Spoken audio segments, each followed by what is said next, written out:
What's up guys? I hope you are doing well. I am Veer. Welcome to Study Lover. तो हमारा यहाँ political fundamental right जो कि लक्ष्मीकांत का 7 chapter है आज खत्म होने जा रहा है। तो ये खुशी की बात है और लगभग मैं 5 घंटे से ज़्यादा इसको पढ़ा चुका हूँ। मतलब लगभग 10-11 लेक्चर मैं इस पर कंप्लीट कर चुका हूँ और ये हमारा लास्ट लेक्चर है जिसमें फंडामेंटल राइट फिनिश हो जाएगा। तो अब तक हमने अपने जो नॉर्मल सिटीजन होते हैं उनके फंडामेंटल राइट देखे। अब हम यहाँ बात करने जा रहे हैं जो हमारी आर्मी होती है, नेवी होती है, एयरफोर्स होती है, क्या उनको भी इसी तरीके के फंडामेंटल राइट मिलते हैं जो कि हम जैसे सिटीजन को मिलते हैं। ये आप लोगों को यहाँ पर जानने को मिलेगा। अब तक जो मैं कवर कर चुका हूँ वो आर्टिकल 12 से लेके आर्टिकल 32 तक कवर कर चुका हूँ और लास्ट आर्टिकल जो 32 था इसमें मैंने रिट्स कवर की थी सारी, अच्छे से सब कुछ बताया था उसके बारे में, क्यों उसको heart and soul of the constitution भी बोला गया था B.R. अम्बेडकर जी के द्वारा। तो ये पोर्शन हम कवर कर चुके हैं लास्ट लेक्चर में। अब नेक्स्ट लेक्चर जो हमारा स्टार्ट होगा वो होगा आर्टिकल 33 से। तो आइए देखते हैं आर्टिकल 33। तो 33 आर्टिकल में कनेक्टेड क्या है, किस चीज़ से कनेक्ट है ये। सबसे पहले तो इसी तरीके क्वेश्चन बन जाता है आप लोगों के लिए। तो ये कनेक्टेड है कि पार्लियामेंट को हमारी पावर दे रखी है। क्या पावर दे रखी है? देखिए, एक तो हमको नॉर्मल फंडामेंटल राइट प्रोवाइड कराए जाते हैं हमारे कॉन्स्टिट्यूशन के द्वारा जो कि नॉर्मल सिटीजन के लिए होते हैं। पर लेकिन नॉर्मल सिटीजन को जो फंडामेंटल राइट प्रोवाइड कराया जाता है उनको प्रोटेक्ट करने के लिए भी तो कोई चाहिए ना। मान लीजिए कहीं पे कोई प्रॉब्लम हो गई, हमारे फंडामेंटल राइट का हनन हो रहा है, तो गवर्नमेंट के पास में एक मशीनरी है जिसकी हेल्प से वो उनको प्रोटेक्ट कर सकती है।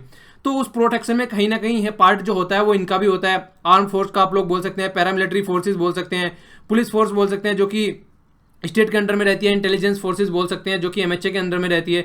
तो ये कई सारी फोर्सेज हैं, अलग अलग एरिया में अलग अलग तरीके की फोर्सेज रहती हैं, स्टेट की या फिर आप लोग बोल सकते हैं सेंटर की। जो भी फोर्सेज रहती हैं इनका सबका काम कहीं ना कहीं डायरेक्टली और इनडायरेक्टली कनेक्टेड रहते हैं कि ये नॉर्मल सिटीजन के फंडामेंटल राइट और फंडामेंटल जो भी हमको प्रोवाइड करा रखे हैं कॉन्स्टिट्यूशन ने उनको प्रोटेक्ट करें।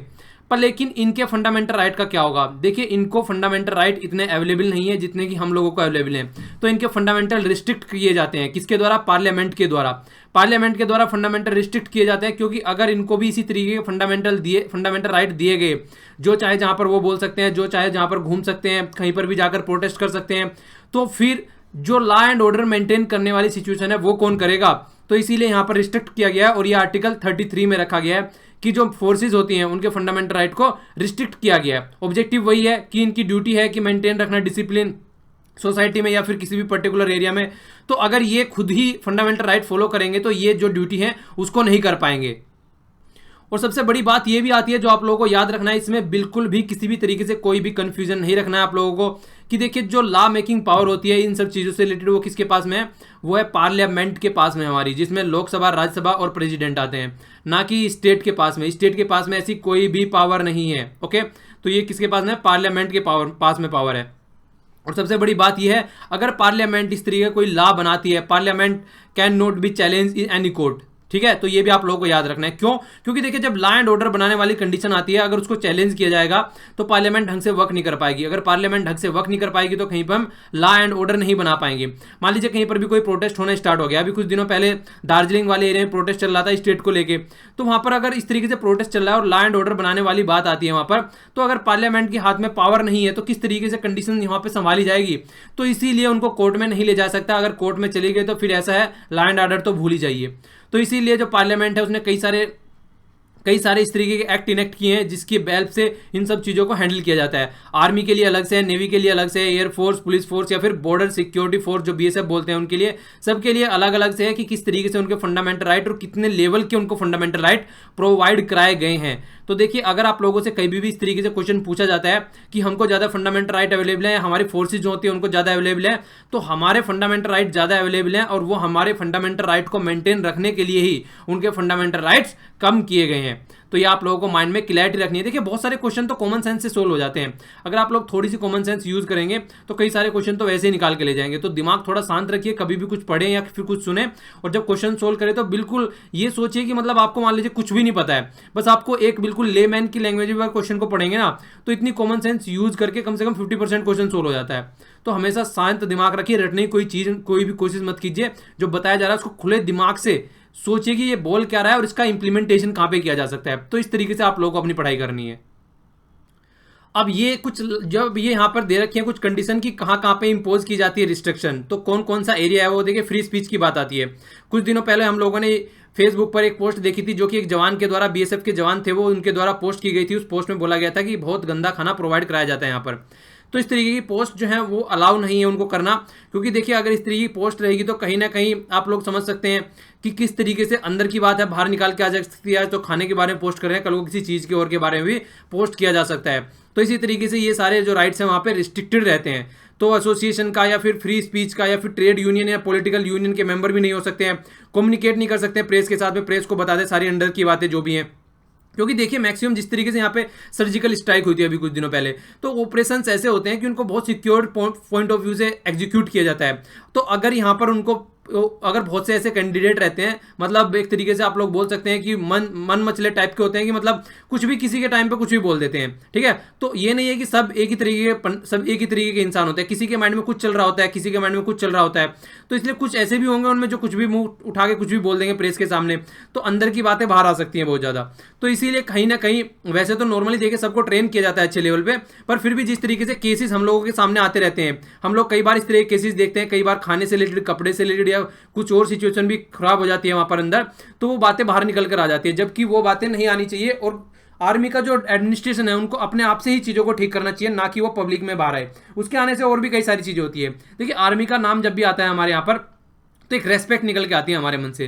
तो अगर इस तरीके की डे बाय डे चीज़ें सामने आएंगी नॉर्मल जनता में, तो कहीं ना कहीं जो ट्रस्ट है जनता का वो कहीं ना कहीं डिक्रीज होगा और रेस्पेक्ट है वो भी कहीं ना कहीं खत्म होगा। तो ये सब चीज़ें इसीलिए जनता में नहीं आनी चाहिए। जिस तरीके से रेस्पेक्ट की भावना से हमने आर्मी को देखते हैं, और क्योंकि हमारी रक्षा भी करते हैं, हम बॉर्डर पर वो रहते हैं, हम लोग आराम से सोते हैं अपने घरों में, तो इसीलिए हमको रेस्पेक्ट हमारी बनी रहे। तो इसीलिए कहीं ना कहीं इस तरीके की ये चीज़ें भी इंप्लीमेंट की जाती है, जिससे कि एक प्रॉपर वे में सब कुछ एक अच्छी डायरेक्शन में चलता रहे, एक हार्मनी बनी रहे सोसाइटी में। ओके, इसके अलावा डेमोन्स्ट्रेशन, प्रदर्शनी वगैरह भी अटेंड नहीं कर सकते हैं मेंबर जो रहते हैं। सब मेंबरों पर ये रिस्ट्रिक्शन होती है, चाहे वो वहां पर बार्बर हो, चाहे कारपेंटर हो, चाहे मैकेनिक्स हो, चाहे कोई किसी भी तरीके का कुक हो, चौकीदार हो, मतलब कुछ भी हो, सबके ऊपर ये इंप्लीमेंट रहते हैं, ठीक है ना। जो नॉन कम्बेंट है, ठीक है, तो उनके ऊपर इसको इंप्लीमेंट किया जाता है। इसके अलावा क्या बात बोली गई है जो कि काफी इंपॉर्टेंट है आगे, कि जो आर्टिकल 33 की हम लोग बात कर रहे हैं यहाँ पर कि इतनी सारी रिस्ट्रिक्शन लगाई जाती है, ये होता है वो होता है, ये सब नॉर्मल सिचुएशन में आप लोग बोल सकते हैं कि वहां पर लगाई जा सकती है किसी और कंडीशन में। पर लेकिन जहां पर आप लोग बोलते हैं जहां पर कोर्ट मार्शल, ठीक है ना, जहां पर कोर्ट मार्शल से रिलेटेड बात आती है, वहां पर ये वाली चीजें आर्टिकल 33 जो है वो इंप्लीमेंट नहीं होता है, उसको एक्सक्लूड कर दिया जाता है, ठीक है। वहां पर आर्मी खुद से ही चीज़ों को हैंडल करके चलती है और उनकी अलग ही पावर रहती है वहां पर। आप लोगों को पता होगा किस तरीके की सिचुएशन रहती है, नॉर्मली आप लोगों ने कई सारी मूवी भी देखी होगी, और नॉर्मली आप लोग देख भी सकते हैं arm force special power act की जब बात आती है, तो जहां पर स्पेशल पावर दे दी जाती है आर्मी की, वहां पर इस तरीके की बातें नहीं की जाती फिर, ठीक है। तो वो सब चीज़ें फिर एक्सक्लूड कर दी जाती हैं वहां पर। और जो मैंने आप लोगों को 5 रिट्स के बारे में बताया था जो कि हाई कोर्ट और सुप्रीम कोर्ट इंप्लीमेंट करते हैं, तो वहां पर भी अगर देखा जाए तो यहां पर भी फंडामेंटल राइट का ये वाला पोर्शन जो है उसको साइड में रख दिया जाता है, ठीक है। तो रिट्स भी अगर आप लोग जाएंगे लेके तो उन पर भी ये एप्लीकेबल नहीं होगा, क्योंकि वहां पर जो बात आई है जहां पर ये लग जाएगा, इसका मतलब वहां पर लॉ एंड ऑर्डर की सिचुएशन खराब है, और लॉ एंड ऑर्डर बनाने के लिए ही, मेंटेन रखने के लिए ही इस तरीके से कोर्ट मार्शल वाली बात आती है वहां पर निकल के। देखिए कोर्ट मार्शल जब भी बात आती है तो ये अलग से आर्मी अपने हिसाब से काम करती है, आर्मी के लॉ से हैंडल किया जाता है उसको, ऐसा नहीं है कि नॉर्मल तरीके से हैंडल किया जाएगा। फिर से वही बात आती है कि आर्मी को एक तरीके से रिस्पेक्ट बनाए रखने के लिए जब पब्लिक में ना आए चीजें, तो इसलिए ये सब चीजें की जाती है। तो कोर्ट मार्शल की जब बात आती है तो वहां पे अलग से इनके ट्रिब्यूनल बना रखे हैं, नॉर्मल वो कोर्ट में नहीं आते हैं यहाँ पर, ठीक है। तो ये बात आती है यहाँ से निकल के इनसे। नेक्स्ट आर्टिकल की बात करें तो यहां पर बात की गई है मार्शल लॉ की। देखिए मार्शल लॉ एक तरीके से एक आर्मी रूल आप लोग बोल सकते हैं, मिलिट्री रूल किसी पर्टिकुलर एरिया में, मतलब जिस तरीके से जो सिविलियन वाला एरिया है वहां पर इंप्लीमेंट कर देना, रिस्ट्रिक्ट कर देना, नॉर्मल जो लाइफ है वहां पर उसको रिस्ट्रिक्ट कर देना। तो इस तरीके से ये वाला किसके अंदर दे रखा है, आर्टिकल 34 के अंदर ये वाली बात दे रखी है कि रिस्ट्रिक्ट कर दिए जाते हैं, वहां पर फंडामेंटल राइट होते हैं with in the territory of India की बात की गई है। यहाँ पर टेरिटरी का नाम आता है जब भी, तो टेरिटरी में आप लोगों को पहले ही बता चुका हूँ, टेरिटरी में स्टेट भी आते हैं, यूनियन टेरिटरी भी आती है, और कोई एरिया अगर हम बाहर का एक्वायर कर लेते हैं तो वो भी आ जाता है।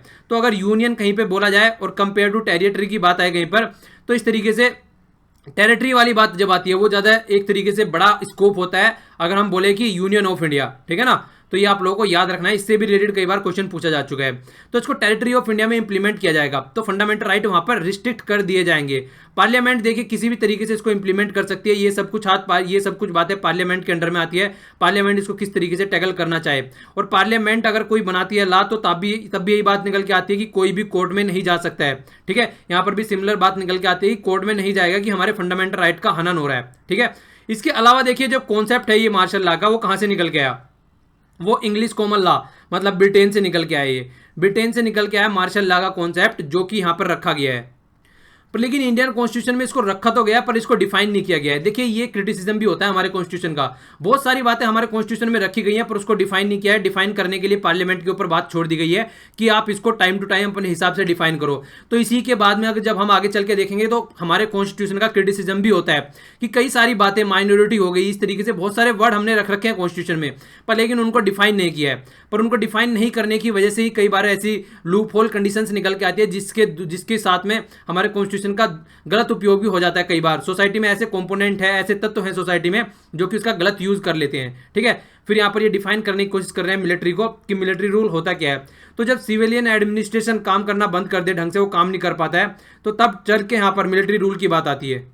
तो जो नॉर्मल रूल और लॉ प्रोवाइड कराए जाते हैं सोसाइटी में, वो काम करना बंद कर दे, तो सिविल एडमिनिस्ट्रेशन कंप्लीटली जो चलाया जाए किसके द्वारा, मिलिट्री के द्वारा।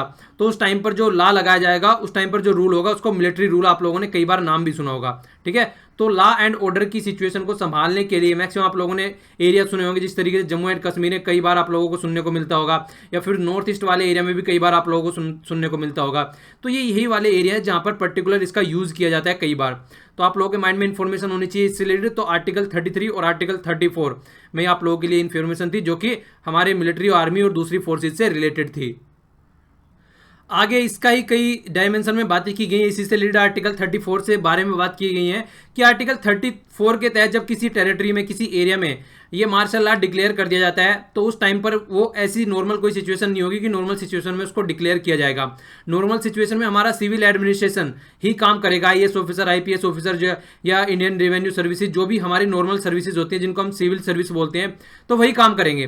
तो हमारा जो मिलिट्री रूल है वो कब आएगा, जब वार की कंडीशन हो या फिर इन्वेजन की कंडीशन हो, इस तरीके की जब कंडीशन हो, या कहीं पर किसी ने प्रोटेस्ट कर दिया, कोई violation, law and order, revolts, rebel, इस तरीके की कंडीशन कहीं पर बन गई हो, तब जाके वहां पर मार्शल लॉ को इंप्लीमेंट किया जाएगा। तो सोसाइटी में लॉ एंड ऑर्डर की कंडीशन को, एक हार्मनी बनाए रखने के लिए जो सिचुएशन तैयार की जाती है, उसको बोलते हैं यहाँ पर मार्शल लॉ। तो उसी के लिए यूज किया जाता है मार्शल लॉ, उसी के लिए इंप्लीमेंट किया जाता है मार्शल लॉ।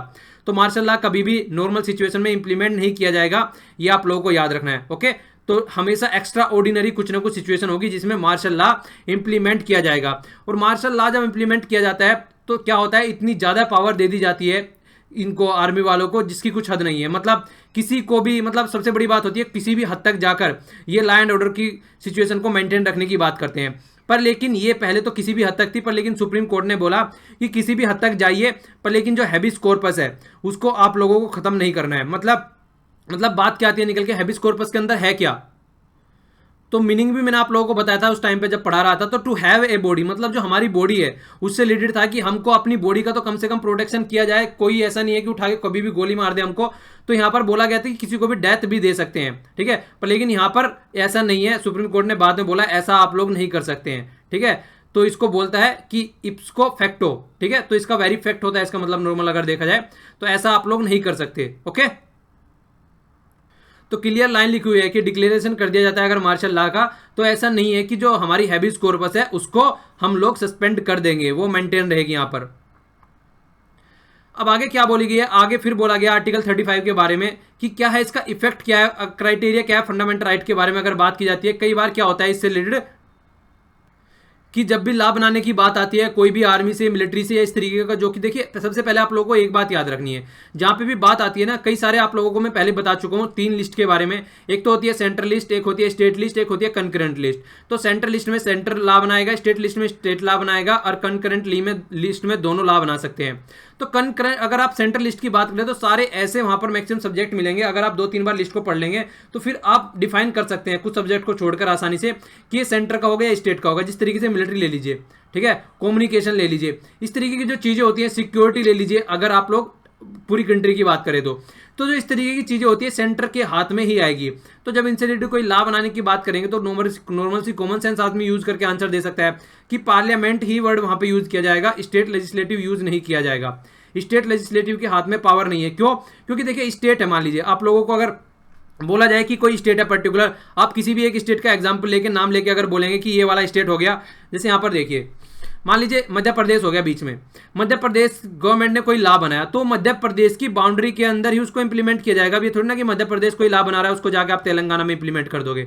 तो मध्य प्रदेश में इंप्लीमेंट होगा। पर लेकिन जब पार्लियामेंट लॉ बनाती है तो लेकर ऊपर से लेकर नीचे तक मैक्सिमम एरिया में ये इंप्लीमेंट किया जाता है, ठीक है, नॉर्थ से साउथ और ईस्ट से वेस्ट, तो पूरे इंडिया में उसको इंप्लीमेंट किया जाता है। तो पार्लियामेंट एक यूनिफॉर्मिटी बनाने के लिए भी पार्लियामेंट का हम लोग इस तरीके से यूज करते हैं। नहीं तो हम कोई भी लॉ बना सकते हैं, किसी भी स्टेट को दे सकते हैं कि आप लोग लॉ बना दीजिए, तो स्टेट को इस तरीके की पावर इसीलिए नहीं दी जाती है कि ताकि उसको मेंटेन रख सके लॉ एंड ऑर्डर की सिचुएशन को, क्योंकि कंप्लीट इंडिया में उसको इंप्लीमेंट करने की बात आती है। तो जब भी एक पर्टिकुलर एरिया की बात है, जहां पर बात की जाती है कि स्टेट के अंडर की बात है, तो वहां पर स्टेट अपना काम करेगा। पर लेकिन कई बार ऐसा भी होता है, कई इश्यूज ऐसे होते हैं जिन पर स्टेट बोलता है कि हम इस पे लॉ नहीं बनाएंगे, पार्लियामेंट को प्रीफर कर सकता है अपनी लिस्ट भी, तो वहां पे 2-3 स्टेट मिलकर सेंटर के पास में जाएंगे कि आप इनसे रिलेटेड लॉ बना दीजिए, तो सेंटर उसके ऊपर भी लॉ बना देता है नॉर्मली, ठीक है। तो ये बातें आप लोगों को याद रखनी है, मतलब कई बार कंफ्यूजन में डाल दिया जाता है। अब कई बार हमारे कॉन्स्टिट्यूशन का क्रिटिसिज्म भी होता है, वो तो मैंने आप लोगों को सारी बातें बता दी। अब क्रिटिसिज्म देख लेते हैं। क्रिटिसिज्म में सबसे पहले तो वो होता है, बहुत सारी लिमिटेशन है, फंडामेंटल राइट यहाँ इंप्लीमेंट होता है, फंडामेंटल राइट वहाँ इंप्लीमेंट नहीं होना है, इस सिचुएशन में हम उसको खत्म कर देंगे, ऐसे हो गया तो तब खत्म हो जाएगा, पार्लियामेंट यहाँ पर रिस्ट्रिक्शन लगा देगी, लॉ एंड ऑर्डर बनाने के लिए रिस्ट्रिक्ट कर देंगे। तो बहुत सारी लिमिटेशन है, मतलब दे भी रखा है और दे भी नहीं रखा है, ठीक है। ये बात बोली जा रही है क्रिटिसिज्म के द्वारा। तो कई बार ऐसे क्रिटिसिज्म निकल के आते हैं। No socio and economic rights, हमारे यहाँ पे पॉलिटिकल राइट्स मैक्सिमम डिस्कस किए गए हैं फंडामेंट, उसमें कॉन्स्टिट्यूशन में भी मैक्सिमम देखा जाए तो इनका ओनली नाम लिखा गया है, इनको ढंग से एक्सप्लेन नहीं किया गया है, ठीक है। जिस तरीके से माइनॉरिटी लिख दिया गया है उसको एक्सप्लेन नहीं किया है, तो इसके लिए भी क्रिटिसिज्म होता है कि पॉलिटिकल राइट तो काफी अच्छे से फिर भी आप लोगों ने up to the mark explain कर रखे हैं जितना भी कुछ हो सका आपसे, पर लेकिन सोशियो और इकोनॉमिक राइट्स आप लोगों ने अच्छे से एक्सप्लेन नहीं किए हैं। तो ये भी काफ़ी बड़े आप लोगों को क्रिटिसिज्म देखने को यहाँ पर मिलेंगे, और कई बार इनके ऊपर आर्ग्यूमेंट भी होते हैं, डिस्कशन होते हैं, डिबेट होते हैं इनसे रिलेटेड, और बात फिर वही निकल के आती है कि ये पावर किसको दे रखी है, पार्लियामेंट को, कि पार्लियामेंट इसको खुद से डिफाइन करे कि कहाँ पे इसको क्या देना है। तो हमारी पार्लियामेंट को ये पावर दे रखी है हमारे कॉन्स्टिट्यूशन ने। ये भी एक क्रिटिसिज्म है, नो क्लैरिटी, क्लैरिटी कहीं पे नहीं मिलती है। कहीं पब्लिक ऑर्डर बोल देंगे, किस एरिया को आप पब्लिक ऑर्डर बोल रहे हैं, कहां पर पब्लिक ऑर्डर की बात आप लोगों ने की जा रही है। माइनॉरिटी वर्ड आप लोगों ने डाल दिया, माइनॉरिटी को डिफाइन नहीं किया ढंग से। रीजनेबल रिस्ट्रिक्शन, ये कैसा वर्ड हो गया रीजनेबल, रीजनेबल कौन डिफाइन करेगा भैया यहाँ पर। पब्लिक इंटरेस्ट, पब्लिक का इंटरेस्ट कहां तक आप लोग डिफाइन करेंगे। तो कई बार क्लैरिटी नहीं होती है कई सारी चीजों में, और उसकी वजह से भी बहुत सारे कंफ्यूजन हो जाते हैं। तो किसी भी चीज में क्लैरिटी न होने की वजह से भी फंडामेंटल राइट कहीं ना कहीं आप लोग घाटे में चल रहे हैं फंडामेंटल राइट की वजह से, ठीक है। इसके बाद में जो नेक्स्ट आता है वो है परमानेंसी की बात, कि ये सैक्रोसेंट नहीं है, मतलब ये ऐसे अवेलेबल नहीं है कि हर टाइम अवेलेबल है। पार्लियामेंट जब चाहे इसको कर्टेल कर देती है, जब चाहे अबोलिश कर देती है। जिस तरीके से आप लोग देख सकते हैं fundamental right to property abolish कर दिया गया था, ठीक है। तो इस तरीके से कई बार ऐसे काम होते हैं। कब किससे अबोलिश किया गया था, ये 44th कॉन्स्टिट्यूशन अमेंडमेंट के तहत इसको अबोलिश किया गया था, ठीक है। तो इसलिए अबोलिश कर दिया तो पावर दे रखी है, पर कई बार निकल के अब इनोवेशन, नया कॉन्सेप्ट निकल के आ गया, क्या, जो डॉक्ट्राइन ऑफ बेसिक स्ट्रक्चर, ये निकल के आ गया केशवानंद भारती के केस से 1973 से। तो इस तरीके की नई नई चीजें आती रहती है। परमानेंट कॉन्स्टिट्यूशन नहीं है कि हमारे पास ये कॉन्स्टिट्यूशन है और हमको ये फॉलो करना है। तो देखिए क्रिटिसिज्म भी बोल सकते हैं, और इसको तो हम लोग पॉजिटिव वे में भी ले सकते हैं, क्योंकि अगर फ्लेक्सिबिलिटी है तो ये फायदेमंद है, अगर फ्लेक्सिबिलिटी नहीं होती तो बहुत ज्यादा नुकसान होता, ठीक है। तो दोनों ही तरीके से उसको देखा जाता है, क्रिटिसिज्म के तौर पर भी देखा जाता है, और फ्लेक्सिबिलिटी का अगर कॉन्सेप्ट आता है तो उसको लाइव डॉक्यूमेंट भी बोला जाता है हमारे कॉन्स्टिट्यूशन को। तो दोनों ही तरीके से इसको यूज किया जा सकता है, क्रिटिसिज्म के तौर पर भी और स्ट्रेंथ के तौर पर भी। इसके अलावा इमरजेंसी के ड्यूरेशन में इनको सस्पेंड कर दिया जाता है, पर लेकिन आप लोगों को याद रखना है आर्टिकल 20 और आर्टिकल 21 ये सस्पेंड नहीं किए जाते हैं, बाकी सब सस्पेंड कर दिया जाता है। जितना हिसाब से वो चाहे उसको सस्पेंड कर सकते हैं। तो मिलियंस ऑफ पीपल के राइट्स जो है वो सस्पेंड कर दिए जाते हैं, जब चाहे इनका मन करे सेंटर का, जब उसको सस्पेंड कर सकते हैं, ठीक है। तो कहीं ना कहीं ये भी एक तरीके से सस्पेंशन अगर इस तरीके से आप लोग करते हैं तो इसका भी क्रिटिसिज्म होता है। उस टाइम पे जो हमारा फेडरल सिस्टम है वो खत्म हो जाता है और एक यूनिटरी इंडिया बन जाता है, सारी पावर सेंटर के हाथ में आ जाती है, स्टेट को साइड में रख दिया जाता है। तो ये भी कहीं ना कहीं क्रिटिसिज्म निकल के आता है कि इतना स्ट्रॉन्ग सेंटर क्यों बनाया गया, ठीक है। इसके अलावा जो बात की जाती है वो की जाती है एक्सपेंसिव रेमेडी। अगर सॉल्यूशन निकाला जाता है तो सॉल्यूशन निकल के आता है कि हम कोर्ट में जा सकते हैं, पर लेकिन कोर्ट में अगर वकीलों की बात की जाए तो उनकी फीस लाखों में होती है। तो नॉर्मल आदमी को देखा जाए, जो जनता है, नॉर्मल गरीब जनता है, जो एक टाइम की रोजी रोटी भी नहीं कमा पा रहे हैं, वो कोर्ट में कैसे जा पाएंगे, उनके लिए आप लोग क्या सोल्यूशन निकाल के आएंगे। तो बातें वही निकल के आती है घूम फिर के कि सीधा सीधा आप लोगों को क्या करना है, आप लोगों को कम से कम कुछ तो सोल्यूशन इसका निकालना पड़ेगा। मतलब इस तरीके से तो ये रिच आदमी ही बस कोर्ट में जा सकते हैं अगर उनके फंडामेंटल राइट का हनन हो गया।